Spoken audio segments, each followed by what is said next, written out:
84টা দিনত অসমীয়া মানুহে যেটো বিচাৰি আছে সেটোক আঁতৰাই থৈ হিমন্ত বিশ্ব শৰ্মাই এটা নতুন মানে পৰিস্থিতিৰ সৃষ্টি কৰি সেই জোৰা 84টা দিনত তাৰ এটাও বস্তু নিবিচাৰি অসমীয়া মানুহৰ আকাংক্ষা পূৰণ কৰাৰ পৰিৱৰ্তে কেনেকৈ বিষয়টোৰ পৰা কাটি খাব পাৰি, সাইড ল'ব পাৰি, আঁতৰি দিব পাৰি তাৰে পৰিকল্পনা কৰিলে।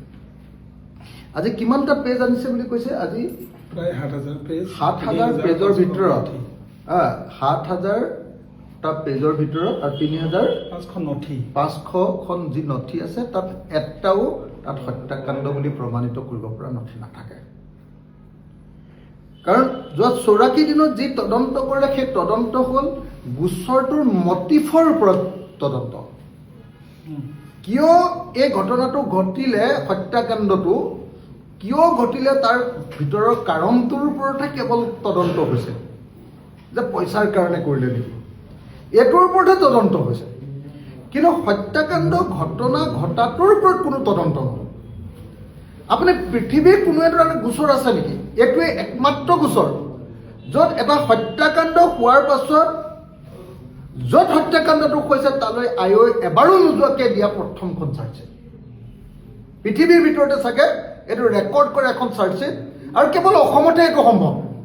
অসমৰ বাহিৰে পৃথিৱীৰ যিকোনো ঠাইত এনেকুৱা কাম কৰিলে চৰকাৰে গিৰাই দিব মানুহ। অসমৰ বাহিৰে পৃথিৱীৰ যিকোনো এখন ঠাইত যদি এনেকুৱা ধৰণৰ আভুৱা ভৰা কাম কৰে, মুখ্যমন্ত্ৰী এজনে যদি তেওঁলোকৰ জনতাৰ আটাইতকৈ ডাঙৰ শিল্পীজনক লৈ, আটাইতকৈ জনপ্ৰিয় মানুহজনক লৈ যদি এনেকুৱা নাটক কৰে, তেতিয়াহ'লে চৰকাৰ গিৰাই দিব। আপুনি চাওক, হত্যাকাণ্ড হৈছে ছিংগাপুৰত, তদন্ত কৰিছে দিছপুৰত। কথাটো আপুনি চাওক, হত্যাকাণ্ড হৈছে সাগৰত, তদন্ত কৰিছে CID অফিচত। আপুনি কথাটো চাওক, আজিলৈকে এজনো আয়ো বা CIO এতিয়ালৈকে এবাৰৰ কাৰণে ছিংগাপুৰ নগ'ল। আৰে এবাৰো ছিংগাপুৰলৈ নোযোৱাকৈ এজন আয়ুৱে যদি চাৰ্জশ্বিট দিয়ে, সেই চাৰ্জশ্বিটটো মইতো ডাষ্টবিনলৈ দলিয়াই পেলোৱাৰ বাহিৰে আন একো নকৰোঁ।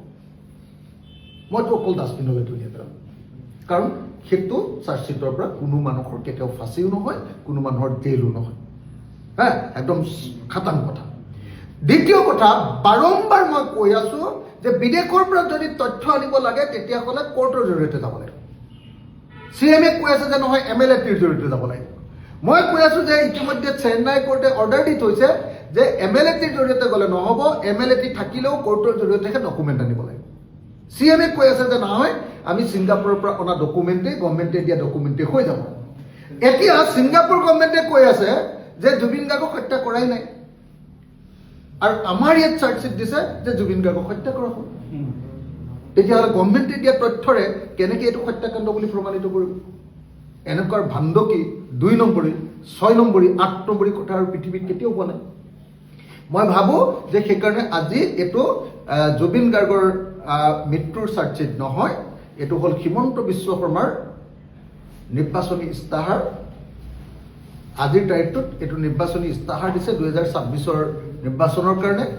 ২০২৬ৰ নিৰ্বাচনত জিকিবৰ কাৰণে, ২৬ৰ নিৰ্বাচনত যাতে বিজেপিক গাঁৱে গাঁৱে খেদা নিদিয়ে, জুবিন গাৰ্গক তেওঁলোকৰ দিনত মৃত্যুবৰণ কৰোৱাৰ কাৰণে, যাতে গাঁৱে গাঁৱে খেদা নিদিয়ে তাৰ কাৰণে কৰা এটা নাটকৰ বাহিৰে আন একো নহয়। গতিকে এই চাৰ্জশ্বিটটোৰ ওপৰত মোৰ মুঠেও তিলমানো বিশ্বাস